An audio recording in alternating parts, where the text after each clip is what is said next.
Have you ever poured your entire soul into building something, only to watch it be snatched away in a single moment? That's what happened to me.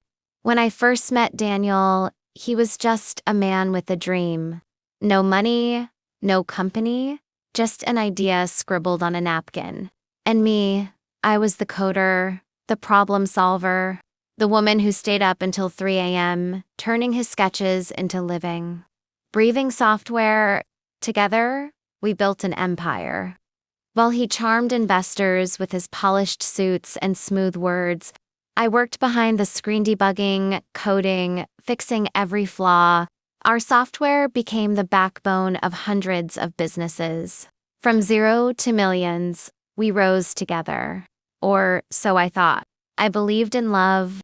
I believed in us. I ignored the late-night meetings, the hushed phone calls, the lipstick stains he swore were from the secretary's hug. I believed him because I wanted to. But then, one morning, he walked into my office, no warmth in his eyes, no trace of the man I once married. He looked at me as though I was disposable. "Pack your things," he said coldly. "You're done here." I laughed nervously, thinking it was some cruel joke. "What are you talking about, Daniel? I'm your wife, your partner." But his smile was cruel, twisted. "Wife, partner, don't flatter yourself. You were just a support act. The board has agreed it's time for someone more capable to take over." And then she walked in, his new vice president, his mistress, young, glamorous, and smirking at me as though I were nothing. In that moment, the walls of my world collapsed. The company I built, the man I loved, the dream I sacrificed everything for, had all betrayed me. But what they didn't know, what they could never imagine, was that the empire Daniel thought he owned still carried my signature in its very core. A secret code. My code. The one weapon that would soon turn his empire into ashes. The day I was fired was the day I truly understood what betrayal feels like, not in whispers, but in front of hundreds of eyes. Daniel didn't just dismiss me quietly. No, he wanted a show. He wanted his employees, our employees, to see me fall. I remember walking into the conference room, my heart still pounding from the way he had announced my termination just an hour earlier. A massive screen displayed the words, "New Era of Leadership." And there she was, his mistress, standing at the front with a polished smile. Daniel's voice boomed through the room as he introduced her. "Everyone, meet Victoria, our new vice president. She will be leading the innovation department moving forward." I stood frozen at the back, my hands trembling, my chest tight. The company clapped, not because they believed in her, but because they were too afraid to defy Daniel. Then he turned his gaze to me. "And as for my wife," he said the word like poison. "We must admit, she has been a liability for quite some time. Emotional decisions, outdated coding methods, slowing down progress. It's time to move forward." A ripple of murmurs spread through the room. I felt the sting of humiliation burn across my face. Outdated, liability. Those systems he bragged about in front of investors. I wrote them. Every $1 million contract signed was built on the backbone of my algorithms. And yet, there I was, painted as the dead weight. Victoria smirked, her hand sliding onto his arm as though she had already won. "Don't worry," she said sweetly to the audience. "I'll bring fresh vision. We'll reach new height." Laughter, applause, a performance so cruel it made me dizzy. I wanted to scream. I wanted to stand on that stage and shout the truth that without me, their so-called empire would have crumbled years ago. But I didn't. I lowered my eyes, clenched my fists, and walked out with silence that cut sharper than words. As I passed through the hallway, employees avoided my gaze. People I had mentored, guided, and supported now looked at me as though I were invisible. The humiliation was complete. That night, I sat alone in our empty penthouse, staring at the city skyline. The home we once filled with laughter now echoed with betrayal. On the table lay the legal papers. Daniel had left proof that every contract, every share, every patent was in his name. My name was erased from everything. I cried, I screamed, but then, as the tears dried, something inside me hardened. He thought he had erased me.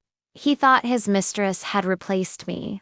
But what neither of them understood was that while Daniel signed contracts, I had signed something else deep inside the company's core system. My secret code. A dormant shadow in the architecture of his empire, designed not to destroy, but to protect me if I was ever betrayed. And now, it would become his undoing. That night, I made a silent vow. He had humiliated me in front of the world. He had stripped me of my title, my dignity, my name. But he would soon learn. You can fire your wife, you can replace your partner, but you should never betray the architect of your empire. Because once the foundation cracks, the entire building comes crashing down. The humiliation should have broken me. Daniel believed I would disappear quietly, nursing my wounds while he enjoyed his new empire with Victoria. But Daniel forgot one thing. I wasn't just his wife. I was the coder, the creator, the architect. Every empire has a skeleton key, and I had mine. Years ago, when we were still struggling in a one-bedroom apartment, Daniel would tell me, one day, someone might try to steal our idea. We need protection.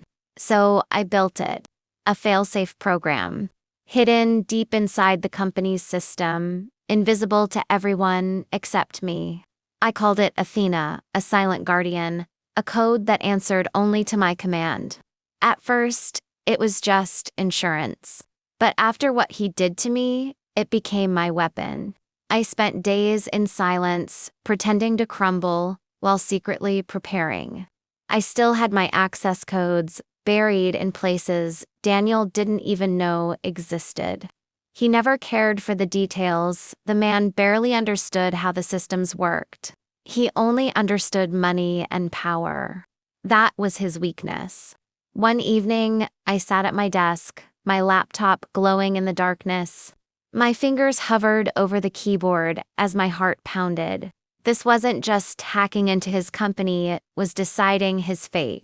I could almost hear his voice mocking me. You're outdated. You're replaceable. Replaceable. I whispered to myself, let's see you replace this. Line by line, I began unlocking Athena. My hands trembled, not with fear, but with anticipation.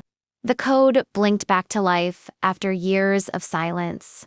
On the screen appeared the words, "Welcome back, Creator."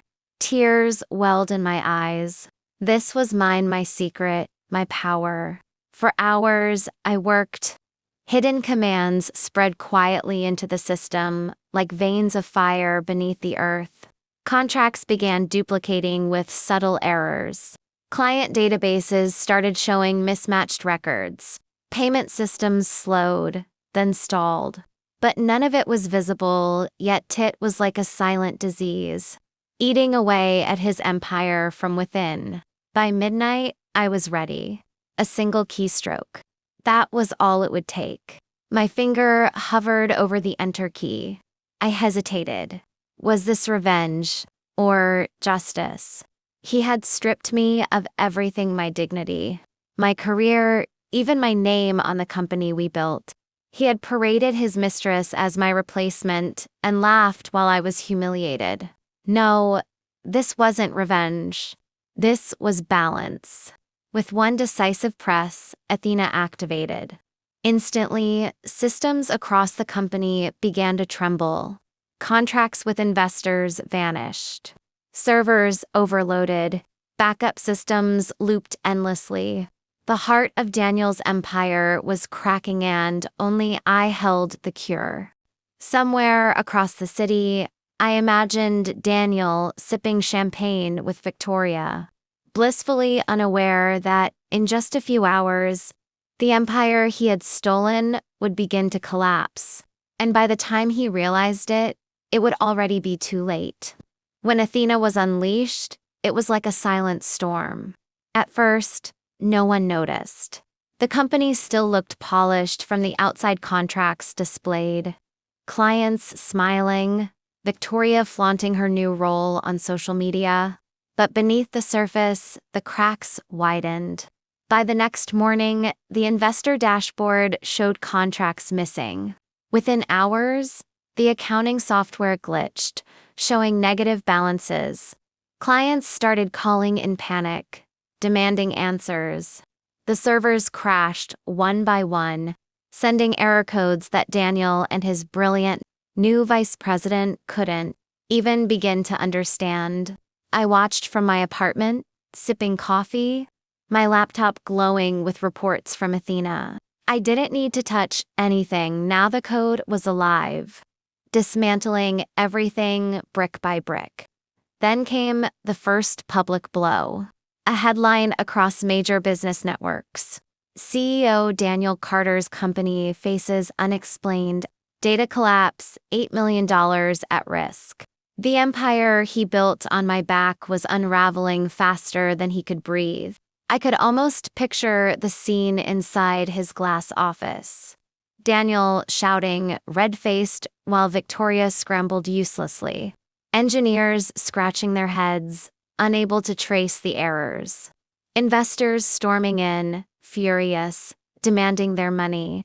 And through it all, Daniel would finally realize his so-called liability, the woman he humiliated, had been the spine of everything. Without me, his empire was nothing more than sand. By the end of the week, it was over. The $8 million valuation plummeted to zero. Investors pulled out. Lawsuits piled in. The company collapsed like a house of cards, leaving Daniel with nothing but his arrogance. And Victoria? The moment the money dried up, so did her devotion. She disappeared overnight, leaving him alone in the ruins. One evening, as the sun set, I received an email from Daniel. Just one line. "What did you do?" I smiled. I didn't reply. Some answers don't deserve words. Because while he was losing everything, I had been busy. Quietly, I had been working on something new. A startup built from the same core code, but stronger, cleaner, better. Investors who fled from Daniel were now knocking on my door, desperate to join my venture. In a matter of months, I wasn't just rebuilding, I was thriving. The twist he never saw coming was that firing me wasn't the end of my story. It was the beginning of his downfall and my rebirth. I remember standing by the window of my new office, watching the skyline glow. For years, I believed his empire defined me. But now I knew better. I was never just his wife, never just his shadow. I was the creator, and creators don't get erased. So, yes, my CEO husband fired me for his mistress, but in the end, my secret code didn't just destroy his empire, it built mine.